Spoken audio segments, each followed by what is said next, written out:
नमस्कार। स्वागत है आपका सीएस एकेडमी पीसीएस में। यदि आपने सीएस एकेडमी पीसीएस को सब्सक्राइब नहीं किया है तो सब्सक्राइब सीएस एकेडमी पीसीएस। आज हम अपने उत्तर प्रदेश विशेष के तहत आज देखेंगे कि उत्तर प्रदेश में शिक्षा का विकास किस प्रकार से हुआ और उत्तर प्रदेश में कौन कौन से विश्वविद्यालय हैं, या फिर इन विश्वविद्यालयों में हम ये देखेंगे कि केंद्रीय विश्वविद्यालय कितने हैं। फिर आप देखेंगे कि राज्य विश्वविद्यालय कितने हैं। फिर हम देखेंगे यहाँ पर कृषि विश्वविद्यालय कितने हैं। उसके बाद में हम देखेंगे डीम्ड विश्वविद्यालय कितने हैं। तो इन्हीं सबको हम देखते हुए आगे बढ़ेंगे इसमें। और आज पूरी तरीके से कि उत्तर प्रदेश में कृषि शिक्षा का विकास कैसे हुआ, किस प्रकार से हुआ और किस प्रकार आगे बढ़े हम, और उसकी वर्तमान स्थिति क्या है, और शिक्षा से संबंधित उत्तर प्रदेश सरकार की कौन कौन सी योजनाएं चलाई गई थी उनके बारे में भी हम यहाँ पर कुछ देखेंगे। और देखो, ये आज आपका जो लेक्चर नंबर आपका 10 होगा। इसी लेक्चर नंबर 10 के तहत ही हम अपना उत्तर प्रदेश में शिक्षा का विकास किस प्रकार से हुआ, इसको हम यहाँ पर देखने का प्रयास करेंगे। तो देखो, कॉन्सेप्ट का ये जो आपका वीडियो होगा, कॉन्सेप्ट का ये अंतिम वीडियो होगा आज। अर्थात कहने का मतलब ये है कि लगभग हमने उत्तर प्रदेश को सभी को कवर कर लिया है।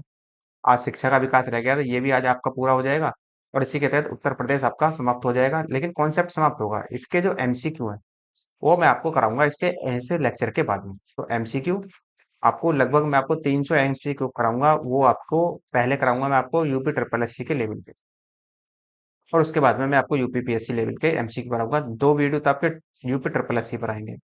ये अब तक के जो आयोग द्वारा सवाल पूछे गए, यूपी ट्रिपल एससी के द्वारा जो सवाल पूछे गए हैं यूपी स्पेशल से लेकर, उन सभी के बारे में हम यहाँ पर चर्चा कर लेंगे। और उसके बाद में आपके 300-400 सवाल आपके यहाँ पर हैं यूपीपीएससी, इनसे संबंधित भी हम सवालों को सभी को यहीं पर देख लेंगे। तो स्टार्ट करेंगे अपना। लेकिन ये जो आपका देखो वीडियो होगा आपका यूपीपीएससी में, आपका जैसे आरओ एआरओ का एग्जाम होगा, बीओ का, एलटी ग्रेड का, पीसीएस का, जीआईसी का, जितने भी एग्जाम होंगे आगामी वर्षों में, उन सभी के लिए यूजफुल होगा। और यूपी ट्रिपल एससी में यदि हम देखें तो यूपी ट्रिपल एससी में आपका PAT, junior assistant, video, staff nurse और फॉरेस्ट गार्ड, तो इन सभी में के लिए ये आपका यूजफुल होगा। कुल मिलाकर बात इतनी है कि यूपी स्पेशल जितने में भी पूछा जाता है, जितने भी एग्जामों में पूछा जाता है, उन सभी के लिए ये टॉपिक आपका बहुत ज्यादा इंपॉर्टेंट है। लेकिन ये भी ध्यान रखना कि आज का जो टॉपिक है ये बहुत ही ज्यादा इंपॉर्टेंट होगा। यहाँ से अक्सर सवाल बने, आप चाहे कोई भी पेपर उठाकर देख लीजिए। तो स्टार्ट करेंगे हम अपना उत्तर प्रदेश का। उत्तर प्रदेश में शिक्षा का विकास किस प्रकार से हुआ। तो देखो, उत्तर प्रदेश की यदि हम बात करें तो उत्तर प्रदेश में जो शिक्षा का विकास हुआ है वो हम देखें तो अंग्रेजों के समय से ही प्रारंभ हो गया था। जैसे यदि हम कहें कि अंग्रेजों में, देखो अंग्रेजों के समय से ही प्रारंभ हुआ। इसमें देखो 1858 ईस्वी में, अर्थात 1857 क्रांति के जस्ट बाद अगले ही साल 1858 ईस्वी में उत्तर प्रदेश में अंग्रेजों के द्वारा मेयोर सेंट्रल कॉलेज के रूप में प्रथम शिक्षण संस्थान की स्थापना की गई थी। तो प्रथम उत्तर प्रदेश का प्रथम से जो आपका शैक्षणिक संस्थान था वो मेयोर सेंट्रल कॉलेज था। इसकी स्थापना की गई थी और इसका विस्तार प्राथमिक स्तर से लेकर उच्च शिक्षण संस्थानों तक था। कुल मिलाकर इसका स्थान मतलब ये है कि प्राइमरी से लेकर अपर प्राइमरी तक भी इसका जो था ये यहाँ पर लागू किया गया था। कौन? मेयोर सेंट्रल कॉलेज। अब यदि हम आगे बढ़े मोटे मोटे तौर पर देखें तो देखो उत्तर प्रदेश में 6 केंद्रीय विश्वविद्यालय हैं। कौन कौन से हैं, कहाँ कहाँ है और इनकी कहाँ कब इनकी स्थापना हुई, ये तो आपको 6 के 6 तो जरूर याद रखने हैं। और इनके बारे में देखो, 6 के बारे में भी हम डिटेल जानकारी लेंगे। फिलहाल हम यहाँ पर मोटा मोटा आंकड़ा ले ले रहे हैं, उसके बाद में हम यहाँ पर डिटेल जानकारी यहाँ पर लेते हुए चलेंगे। जैसे आपसे कहा जाए कि इलाहाबाद यूनिवर्सिटी या इलाहाबाद विश्वविद्यालय कहाँ है, तो इलाहाबाद विश्वविद्यालय जो है वो प्रयागराज में है। उत्तर प्रदेश का सबसे पुराना विश्वविद्यालय आपका प्रयागराज विश्वविद्यालय है, जो आपका 1887 में जिसकी स्थापना हुई थी। बनारस हिंदू विश्वविद्यालय दूसरा, इसकी स्थापना 1916 में हुई थी, ये आपका वाराणसी में मिलेगा। उसके बाद में आप देखेंगे अलीगढ़ मुस्लिम विश्वविद्यालय है। अलीगढ़ मुस्लिम विद्यालय को हम शॉर्ट में एएमयू भी बोलते हैं। इसकी स्थापना 1920 में हुई थी। हालांकि इसकी स्थापना 1975 में भी हो गई थी, लेकिन 1975 में इसकी स्थापना एक कॉलेज के रूप में हुई थी, लेकिन से विश्वविद्यालय का जो दर्जा दिया गया वो 1920 में दिया गया। बाबा साहब अम्बेडकर विश्वविद्यालय, ये आपका लखनऊ में है। इसकी स्थापना 1996 में हुई थी। वहीं देखेंगे राजीव गांधी राष्ट्रीय विमानन विश्वविद्यालय, वो आपका रायबरेली में होगा और 1996 में इसकी स्थापना हुई थी। जैसे देखो, रानी लक्ष्मीबाई केंद्रीय कृषि विश्वविद्यालय जो है वो आपका झांसी में है। देखो रानी लक्ष्मीबाई के नाम से आता है तो आप समझ जाना कि वो ज्यादातर कहाँ होगा, 99% आपका झांसी में ही मिलेगा देखने को। तो ये आपका झांसी। अब देखो प्रयागराज कहाँ है, प्रयागराज आपका ये है, आपका पूरब में आ जाएंगे नीचे दक्षिण में। तो ये आपका प्रयागराज, यहाँ पर है आपका इलाहाबाद यूनिवर्सिटी। और आप देखेंगे बनारस हिंदू विश्वविद्यालय, तो ये आपका वाराणसी में है। प्रयागराज के पूर्व में चलेंगे तो ये आपका बनारस आपको यहाँ पर देखने को मिलेगा। चंदौली के साथ सीमा लगती है, मिर्जापुर के साथ सीमा लगती है इसकी, और गाजीपुर के साथ भी सीमा लगती है। आप अलीगढ़ मुस्लिम विश्वविद्यालय देखें तो अलीगढ़ में मिलेगा। अलीगढ़ है मथुरा के पास, मथुरा ये है, और आपका अलीगढ़ ये वाला क्षेत्र, ये आपका अलीगढ़ वाला क्षेत्र। बाबा साहब अम्बेडकर ये आपका लखनऊ, राज्य राजधानी क्षेत्र लखनऊ। ये जो आप देख रहे हैं ये आपका लखनऊ वाला क्षेत्र। उसके बाद में आप राजीव गांधी राष्ट्रीय विमानन विश्वविद्यालय, वो है आपका रायबरेली। लखनऊ से आगे आपका रायबरेली, और लखनऊ के साथ सीमा भी लगती है रायबरेली की। ये आपका रायबरेली। रानी लक्ष्मीबाई केंद्रीय विश्वविद्यालय झांसी, वो मैंने आपको बता ही दिया, ये आपका झांसी वाला क्षेत्र। ये उत्तर प्रदेश का जो ये क्षेत्र है झांसी, है मध्य प्रदेश के साथ भी आपकी सीमा बनाता है। आगे बढ़ेंगे और डिटेल देखेंगे इनके बारे में। देखो नोट है आपका, देखो इलाहाबाद विश्वविद्यालय उत्तर प्रदेश का सबसे पुराना विश्वविद्यालय है, ये भी ध्यान रखना। लेकिन सबसे पुराना केंद्रीय विश्वविद्यालय, ध्यान रखना। देखो होगा क्या कि इलाहाबाद विश्वविद्यालय की स्थापना तो होगी थी, लेकिन उसे केंद्रीय विश्वविद्यालय का दर्जा बाद में मिला था। लेकिन यदि पूछ ले कि उत्तर प्रदेश का सबसे पुराना केंद्रीय विश्वविद्यालय कौन सा, तो केंद्रीय विश्वविद्यालय जो होगा आपका वो बीएचयू ही होगा, अर्थात बनारस हिंदू विश्वविद्यालय ही होगा। ये ध्यान रखना थोड़ा सा। पूछ ले कि सबसे पुराना विश्वविद्यालय उत्तर प्रदेश का, तो इलाहाबाद विश्वविद्यालय। यदि पूछता है कि उत्तर प्रदेश का सबसे पुराना केंद्रीय विश्वविद्यालय कौन सा है, तो आप बनारस को लगाएंगे, बीएचयू को लगाएंगे वहां पर। नेक्स्ट आपका रानी लक्ष्मीबाई केंद्रीय विश्वविद्यालय उत्तर प्रदेश का एकमात्र कृषि केंद्रीय विश्वविद्यालय है। ये ध्यान रखना कि उत्तर प्रदेश का एकमात्र कृषि केंद्रीय विश्वविद्यालय, या ये कह दे कि उत्तर प्रदेश में कितने केंद्रीय विश्वविद्यालय हैं, तो उत्तर प्रदेश में एक ही केंद्रीय विश्वविद्यालय है, वो भी आपका रानी लक्ष्मीबाई केंद्रीय विश्वविद्यालय। अब देखो इलाहाबाद के बारे में देख लेते हैं, इलाहाबाद विश्वविद्यालय के बारे में। इलाहाबाद विश्वविद्यालय के बारे में से पूर्व का ऑक्सफोर्ड भी कहा जाता है, ये ध्यान रखना। जैसे ऑक्सफोर्ड यूनिवर्सिटी है यूके की, उसी प्रकार से ये भी क्या है, ये भारत की यूनिवर्सिटी है। और जिस प्रकार से फेमस है ऑक्सफोर्ड, उसी प्रकार से इलाहाबाद यूनिवर्सिटी भी फेमस है। तो सबसे पुराना विश्वविद्यालय है। इसकी स्थापना 23 सितंबर 1887 को की गई थी। कभी डेट कंप्लीट पूछ ले तो आप कंप्लीट डेट भी याद रख सकते हैं। किसने की थी, तो इसकी स्थापना जो की थी विलियम गयूर ने की थी। पूछ सकता है कि इलाहाबाद विश्वविद्यालय की स्थापना किसने की थी, तो विलियम गयूर साहब ने इसकी स्थापना की थी। और इसे केंद्रीय विश्वविद्यालय का जो दर्जा मिला था वो 14 जुलाई 2005 को मिला था। इसीलिए कहा जाता है, देखो बीएचयू को केंद्रीय विश्वविद्यालय का दर्जा, बीएचयू की स्थापना 1916 में हो जाती है, लेकिन इसे केंद्रीय विश्वविद्यालय का दर्जा 1916 में ही मिल जाता है। इसी वजह से क्या है, इसी वजह से केंद्रीय विश्वविद्यालय जो है वो बनारस जो विश्वविद्यालय है आपका, वो केंद्रीय विश्वविद्यालय पहला बन जाता है। तो इसी वजह से इसको ध्यान रखेंगे। और किसके प्रयास से हुई थी, तो ये प्रयास किया था मुरली मनोहर के प्रयास से की गई थी। अर्थात केंद्रीय विश्वविद्यालय का जो दर्जा दिया गया है इलाहाबाद विश्वविद्यालय को, वो मुरली मनोहर के प्रयासों से ही दिया गया था। और इसे पूरब का ऑक्सफोर्ड भी कहा जाता है। नेक्स्ट है आपका बनारस हिंदू विश्वविद्यालय। इसको देखें तो इसकी स्थापना जो हुई थी वो 1916 में हुई थी। किसने की थी, वो थे हमारे स्वतंत्रता सेनानी मदन मोहन मालवीय साहब, इन्होंने इसकी स्थापना की थी। और इसे केंद्रीय विश्वविद्यालय का जो दर्जा दिया गया वो 1 अप्रैल 1916 को दिया गया, अर्थात जिस वर्ष इसकी स्थापना हुई उसी वर्ष इसे केंद्रीय विश्वविद्यालय का भी दर्जा मिल गया था। इसके पहले कुलपति जो बने थे वो डॉक्टर सुंदरलाल थे। और इसका शिलान्यास किसने किया था, अर्थात जब इसको बन रही थी इसका उद्घाटन किसने किया था, तो वो किया था लॉर्ड हार्डिंग द्वितीय ने। तो शिलान्यास लॉर्ड हार्डिंग द्वितीय ने किया था। इसका उत्तर प्रदेश का सबसे पुराना केंद्रीय विश्वविद्यालय होगा। तो ध्यान रखना है कि सबसे पुराना केंद्रीय विश्वविद्यालय पूछ रहा है या वो सबसे पुराना विश्वविद्यालय पूछ रहा है, तो ध्यान रखना दोनों में अंतर हो जाएगा। नेक्स्ट अलीगढ़ मुस्लिम विश्वविद्यालय, इसकी स्थापना 1920 में सर सैयद अहमद खान ने की थी। और 1920 में ही इसे केंद्रीय विश्वविद्यालय का दर्जा मिल गया था। और इनके द्वारा 1875 में मोहम्मडन एंग्लो ओरिएंटल कॉलेज की स्थापना की गई थी। अर्थात कहने का मतलब ये है, इस स्थापना जो ये मोहम्मडन एंग्लो ओरिएंटल कॉलेज है, इसकी स्थापना 1875 में हो गई थी, लेकिन बाद में इसे 1920 में ही इसी कॉलेज को विश्वविद्यालय का नाम दे दिया गया था। जो 1920 में अलीगढ़ मुस्लिम विद्यालय की स्थापना हुई थी, जो बाद में केंद्रीय विश्वविद्यालय भी बन गया था। तो उसी वर्ष ये भी क्या हुआ, 1920 में इसे विश्वविद्यालय बनाया गया, और 1920 में इसे केंद्रीय विश्वविद्यालय का भी दर्जा दे दिया गया था। नेक्स्ट है भीमराव अंबेडकर विश्वविद्यालय। इसकी स्थापना लखनऊ में 14 अप्रैल 1989 को हुई थी। और इसका उद्घाटन जो किया था वो भूतपूर्व प्रधानमंत्री राजीव गांधी ने किया था। और 10 जनवरी 1996 को इसका नाम बदलकर बाबा साहब भीमराव अंबेडकर केंद्रीय विश्वविद्यालय कर दिया गया। तो इसका नाम कब बदला गया ये भी ध्यान रखना है। और इसके प्रयासों से हुई थी ये भी आपको ध्यान रखना है।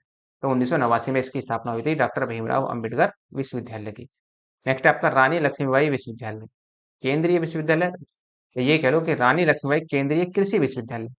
तो केंद्रीय विश्वविद्यालय की स्थापना 2014 में हुई थी और इसकी स्थापना जो हुई थी वो एक संसदीय अधिनियम के द्वारा हुई थी। तो ध्यान रखना है कि उत्तर प्रदेश का पहला केंद्रीय विश्वविद्यालय और एकमात्र केंद्रीय विश्वविद्यालय भी यही है आपका। नेक्स्ट आपका राजीव गांधी राष्ट्रीय विमानन विश्वविद्यालय, तो केंद्रीय विश्वविद्यालय के रूप में इसकी स्थापना 2013 में संसदीय अधिनियम के द्वारा की गई थी। तो वो दो संसदीय अधिनियम के द्वारा पारित हुए, रानी लक्ष्मीबाई केंद्रीय विश्वविद्यालय और राजीव गांधी राष्ट्रीय विमानन विश्वविद्यालय। नेक्स्ट आगे बढ़ेंगे और देखो उत्तर प्रदेश में कृषि विश्वविद्यालय कौन कौन से है ये देख लेते हैं। देखो ध्यान रखना, उत्तर प्रदेश में कृषि विश्वविद्यालय, केंद्रीय विश्वविद्यालय केवल एक है और बाकी इसमें और भी, जैसे उत्तर प्रदेश कृषि अनुसंधान परिषद की जो स्थापना हुई थी वो 1989 में लखनऊ में हुई थी। ये ध्यान रखना पहला पॉइंट। उत्तर प्रदेश में कृषि परिषद की स्थापना या कृषि अनुसंधान परिषद की स्थापना 1989 में लखनऊ में हुई थी। अब उत्तर प्रदेश में कौन कौन से विश्वविद्यालय हैं, कृषि विश्वविद्यालय, वो भी देख लेते हैं। जैसे चंद्रशेखर आजाद कृषि प्रौद्योगिकी विश्वविद्यालय, ये आपका नवाबगंज में है और नवाबगंज है आपका कानपुर। इसकी स्थापना कब हुई थी? 1974 में। नेक्स्ट है सरदार वल्लभ भाई पटेल कृषि एवं प्रौद्योगिकी विश्वविद्यालय, तो ये आपका मेरठ में आपको देखने को मिलेगा और इसकी स्थापना जो हुई थी वो 2014 में हुई थी, 2004 में हुई थी। तो सरदार वल्लभ भाई पटेल कृषि एवं प्रौद्योगिकी विश्वविद्यालय मेरठ में है जिसकी स्थापना 2004 में हुई थी। बांदा कृषि विश्वविद्यालय बांदा में है, स्थापना 2010 में हुई थी। नेक्स्ट सैम हिंगन बॉटम विश्वविद्यालय, इसे सियाट के नाम से भी जानते हैं, सियाट विश्वविद्यालय। तो सैम हिंगन विश्वविद्यालय जो है वो आपका प्रयागराज में है, स्थापना 2010 में हुई थी। नरेंद्र देव कृषि प्रौद्योगिकी विश्वविद्यालय, ये आपका अयोध्या में है, स्थापना 1974 में हुई थी और वर्तमान में इसका नाम बदल दिया गया और इसका नाम जो है वो है आचार्य नरेंद्र देव कृषि विश्वविद्यालय अयोध्या कर दिया गया है। ये ध्यान रखना आपको। तो नरेंद्र देव में आपने क्या, जो नरेंद्र के नाम से पहले क्या जोड़ दिया गया? आचार्य नरेंद्र जोड़ दिया गया इसमें, बस उसी के बाद में ये कृषि विश्वविद्यालय जो अयोध्या में बनाया गया था। और अन्य महत्वपूर्ण कृषि संस्थान भी हैं, शिक्षण संस्थान भी हैं और अन्य महत्वपूर्ण कुछ तथ्य भी यहाँ पर देख लेते हैं। तो क्या है, तो देखेंगे यहाँ पर केवल शिक्षा से संबंधित है। जैसे मैं कहता हूँ एकमात्र मुक्त विश्वविद्यालय उत्तर प्रदेश का वो है राजऋषि टंडन मुक्त विश्वविद्यालय प्रयागराज में। तो सीधा सीधा सवाल कर सकता है कि राजऋषि टंडन मुक्त विश्वविद्यालय कहाँ है? तो प्रयागराज में। ये पूछ ले कि एकमात्र विश्वविद्यालय, एकमात्र मुक्त विश्वविद्यालय, वो आपका राजऋषि टंडन मुक्त विश्वविद्यालय आपका प्रयागराज में होगा जिसकी स्थापना 1999 में हुई थी। नेक्स्ट है उत्तर प्रदेश का प्रथम विकलांग विश्वविद्यालय, वो चित्रकूट में बना है और वो है, उसका नाम परिवर्तित किया गया, इसका इसका नाम धर दिया गया जगत गुरु राम भद्राचार्य विकलांग विश्वविद्यालय। तो जगत गुरु राम भद्राचार्य विकलांग विश्वविद्यालय आपका चित्रकूट में मिलेगा और उत्तर प्रदेश का प्रथम विकलांग विश्वविद्यालय भी यही है। नेक्स्ट है उत्तर प्रदेश का एकमात्र संगीत विश्वविद्यालय है भातखंडे संगीत विश्वविद्यालय, जो कि लखनऊ में है।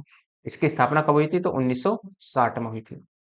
अब देखो 1960 में इसका नाम परिवर्तित हुआ था, लेकिन 1900 इस वास्तव में इसकी स्थापना कब होती है? 1926 में। और 1926 में जो हुई थी वो मॉरिस कॉलेज ऑफ म्यूजिक के नाम से हुई थी, लेकिन 1960 में इसका नाम बदलकर भातखंडे संगीत विश्वविद्यालय कर दिया गया था। 25 जुलाई 1972 को उत्तर प्रदेश बेसिक शिक्षा परिषद की स्थापना हुई और इसी वर्ष उर्दू अकादमी की भी स्थापना हुई थी।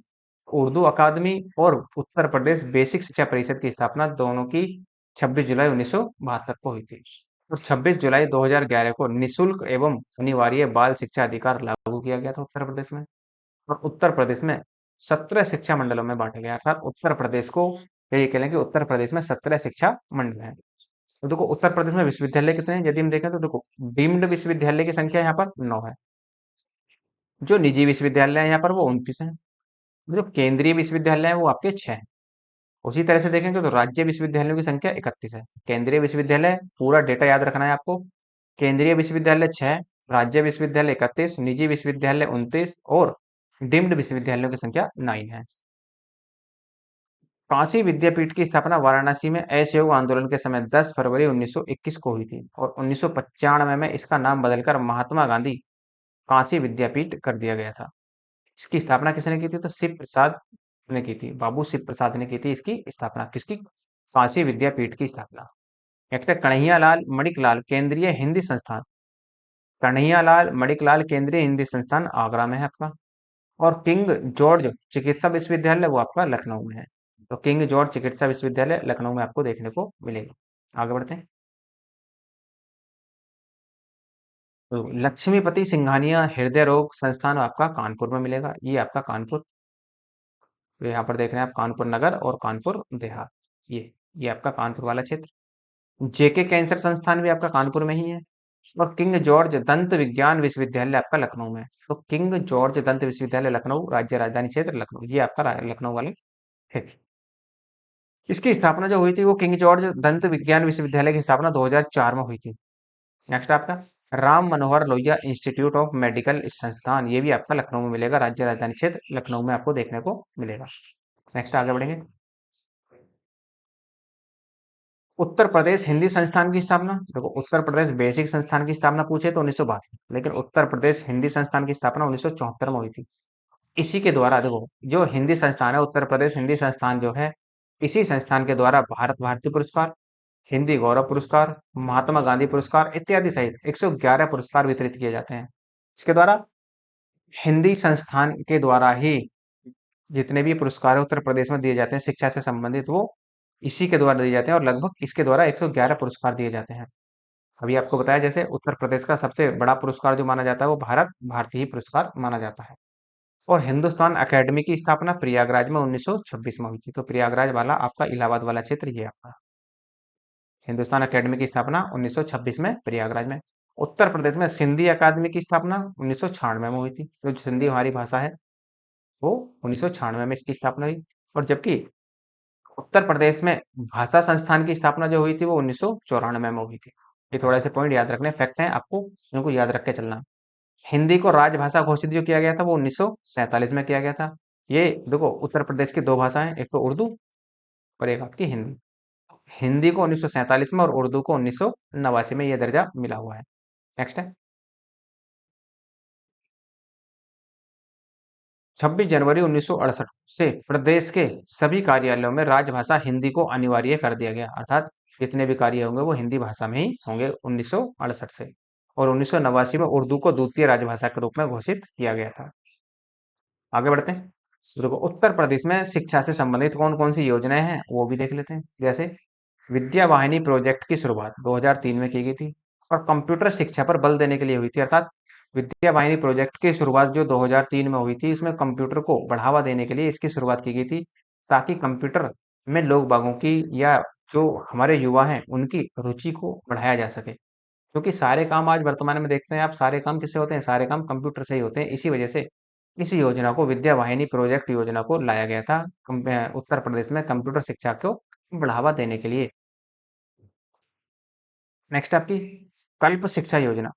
इसी कल्प शिक्षा योजना के तहत प्राथमिक विश्वविद्यालयों को समाज से जोड़ने, उनमें आध्यात्मिक माहौल तैयार करने ताकि बच्चों में अच्छे संस्कार विकसित किए जा सकें। नेक्स्ट है साक्षर भारत मिशन की शुरुआत जो हुई थी वो 2009 में हुई थी। इसके तहत को 15 वर्ष से अधिक आयु वर्ग के निरक्षरों को बेसिक साक्षरता प्रदान करने का इसमें लक्ष्य रखा गया था। तो जो साक्षर भारत मिशन है, जो 15 वर्ष से अधिक आयु के व्यक्ति हैं और वो क्या है, निरक्षर हैं, तो उनको साक्षर बनाने का प्रयास किया गया था साक्षर भारत मिशन 2009 के द्वारा। नेक्स्ट फिर आप देखेंगे मिड डे मील योजना ही 1995 में 15 अगस्त 1995 को इसकी शुरुआत की गई थी। मिड डे मील में क्या है, देखो जो बच्चे होते हैं प्राइमरी स्कूल और अपर प्राइमरी स्कूल में, या फिर ये कह लो कि 1 से 8 तक, 8th क्लास तक, यहाँ पर बच्चों को क्या दिया जाता है, दोपहर का भोजन दिया जाता है यहाँ पर। और प्रारंभ में जो इसकी शुरुआत हुई थी वो 38 जनपदों में शुरुआत हुई थी। उसके बाद में 1996 से इसे प्रदेश के सभी जनपदों में लागू कर दिया गया। और नामांकन इसका उद्देश्य क्या था, बच्चे को भोजन के लिए बुलाया जाएगा, भोजन के साथ साथ उसको पढ़ा भी दिया जाएगा। तो बच्चा आएगा तो कॉलेज में, तो इसका उद्देश्य केवल इतना ही था कि बच्चों का स्कूल में नामांकन बढ़ाना, बच्चों की उपस्थिति बढ़ाना और उनका बच्चों का ठहराव बढ़ाना, अर्थात बच्चों को कितनी देर तक स्कूल में रोका जा सकता है। देखो छोटे बच्चे होते हैं, उनको आप ज्यादा देर तक स्कूल में नहीं रोक सकते, आपने अक्सर देखा होगा ये। तो इसी वजह से यहाँ पर क्या होगा, यहाँ पर देखो मिड डे मील लाने का उद्देश्य केवल इतना ही था कि बच्चों को शिक्षित भी किया जाएगा, बच्चों को कुपोषण से दूर रखने के लिए उन्हें अच्छा एक टाइम का कम से कम भोजन भी दिया जाएगा। और इससे क्या होगा, इससे बच्चों की संख्या बढ़ेगी, बच्चों की उपस्थिति बढ़ेगी और बच्चों का ठहराव भी स्कूल में बढ़ेगा और इससे बच्चों को पोषक आहार भी उपलब्ध करा दिया जाएगा। नेक्स्ट आपका ऑपरेशन ब्लैक बोर्ड की स्थापना 1987 में हुई।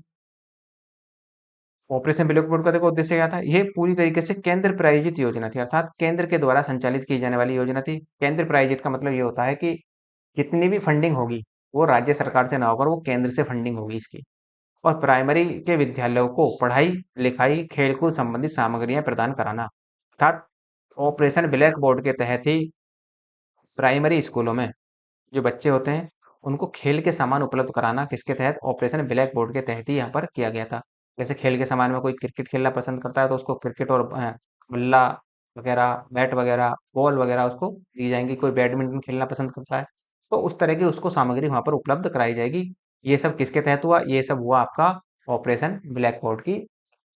नेक्स्ट है शिक्षा मित्र योजना, उत्तर प्रदेश में 2001 में प्रारंभ की गई थी।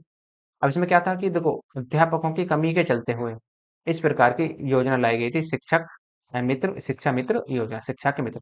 ये हालांकि ये 10+2 से था बाद में, फिलहाल जब ये शुरुआत हुई थी, लेकिन बाद में इसको ग्रेजुएशन में और प्लस सरकार ने बीटीसी अपने साथ से कराकर कुछ लोगों को यहाँ पर परमानेंट भी कर दिया था, लेकिन शुरुआत में ये अस्थायी योजना थी जो लाई गई थी शुरुआत में। इससे क्या होगा, इससे क्या होगा कि जो स्कूलों में टीचरों की कमी चल रही थी उनकी भरपाई की जा सकती थी। तो शिक्षा का इसका उद्देश्य क्या था, शिक्षा का सार्वभौमिकरण करना, मानकानुसार अध्यापक छात्र के अनुच्छेद अनुपात ये अनुपात बनाए रखने तथा ग्रामीण युवा शक्ति को अपने ही ग्राम में शिक्षा सेवा का अवसर प्रदान करना था। जैसे आप देखते हैं कि प्राइमरी में शिक्षा और टीचर बच्चे टीचर के बीच जो अनुपात होता है वो 30:1 का होता है, अर्थात 30 बच्चे होंगे, 30 बच्चों पर एक टीचर होगा। और उसी तरीके से अपर प्राइमरी में देखें 35 बच्चों पर एक टीचर होता है यहाँ पर। तो इसी की भरपाई करने के लिए शिक्षा मित्र योजना को लाया गया था। ये शुरुआत हुई थी। यदि हम देखेंगे, आपने देखा होगा सरकार चल रही थी बस, तो उसके तहत यहाँ पर लाई गई थी। अनौपचारिक शिक्षा योजना की शुरुआत तो 1975 में हुई थी। और इसमें क्या था कि हुई थी स्कूल रहित बस्तियों के बच्चों को, ड्रॉप आउट बच्चे जो होते हैं को समय पर न रुकने वाले बच्चों तथा वयस्कों के लिए की गई थी। अर्थात इसका मतलब ये देखो, जो बच्चे बस्तियों वगैरह में रहते हैं एक तरीके से देखा जाए तो उनके लिए ये शिक्षा थी, अनौपचारिक शिक्षा थी। कुल मिलाकर यहाँ पर ये शिक्षा, ये विद्यालय वाली शिक्षा नहीं थी, ये अनौपचारिक रूप से शिक्षा दी जाती थी। और जो बच्चों ने, जिन बच्चों ने स्कूल छोड़ दिया है, अर्थात ड्रॉप आउट का मतलब जिन बच्चों ने स्कूल छोड़ दिया है उनको भी शिक्षा दिलाना। और स्कूल में पूरे समय न रुकने वाले बच्चे, जो स्कूल में पूरे समय न रुकते हों बच्चे, उनके लिए एक प्रकार से अनौपचारिक शिक्षा की व्यवस्था यहाँ पर की गई थी। नेक्स्ट आपका संपूर्ण साक्षरता अभियान, इसकी शुरुआत 1991 में हुई थी।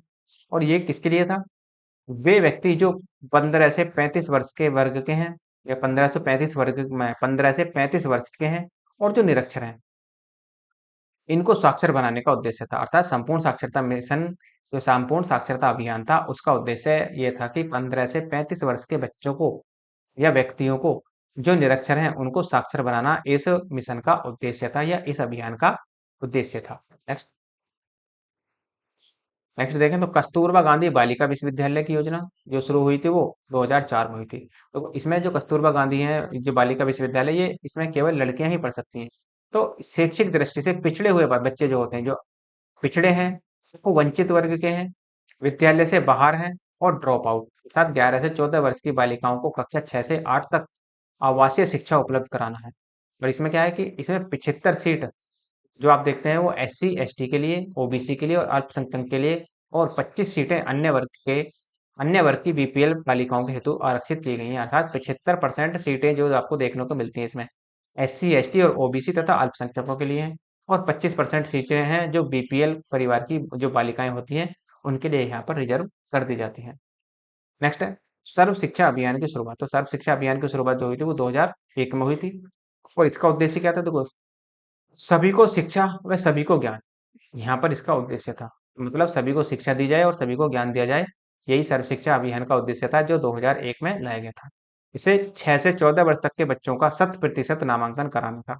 जो 6 से 14 वर्ष तक के बच्चे होते हैं उनको स्कूल में उनका नामांकन कराना था, अर्थात उन्हें स्कूल में भेजना था। कुल मिलाकर मतलब ये था कि ये अभिभावक का ये कर्तव्य भी होगा कि अपने बच्चे को, जो 6 से 14 वर्ष तक की आयु का है, वो उसको किसी भी स्कूल में शिक्षा दिलवाएं। शिक्षा दिलवाने का मतलब ये है, चाहे आप सरकारी स्कूल में उसको शिक्षा दिलवाएं और चाहे आप निजी स्कूल में, लेकिन उसका नामांकन होना चाहिए। कुल मिलाकर उद्देश्य इसका इतना। तो ये तो हो गया हमारा उत्तर प्रदेश में शिक्षा का विकास, कौन कौन सी योजनाएं थी, कौन कौन से विश्वविद्यालय उत्तर प्रदेश में हैं।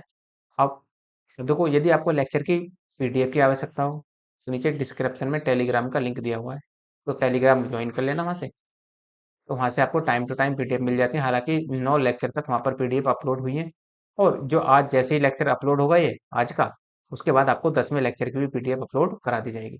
यदि आपको कोई क्वेरी हो तो कमेंट के माध्यम से बता सकते हैं, और यदि आप कमेंट नहीं करना चाहते तो मेल के माध्यम से भी बता सकते हैं। और यदि आपको देखो किसी भी प्रकार के नोट्स की आवश्यकता हो, जैसे R O A R O का प्री प्लस मेंस, बीओ के लिए pre plus mains, UP PCS में भी आप देख सकते हैं प्री और मेंस के लिए, यूजीसी नेट में ओनली हिस्ट्री के लिए, और और हिंदी के भी आपको किसी भी प्रकार के नोट्स की आवश्यकता हो, जैसे हिंदी में आप यूपी ट्रिपल एस से संबंधित कोई भी एग्जाम देना चाहते हैं उससे संबंधित, या फिर आप पीसीएस में संबंधित, या फिर आप आरओ में देखते हैं तो आरओ में देखो हिंदी 60 नंबर की शुरू में आती है प्री में ही, और फिर आप देखेंगे मेंस में भी हिंदी का वेटेज काफ़ी है। तो आप किसी भी लेवल से आपको नोट्स की आवश्यकता हो तो आप मेल के माध्यम से बता सकते हैं, तो आपकी समस्या का समाधान वहाँ भी कर दिया जाएगा।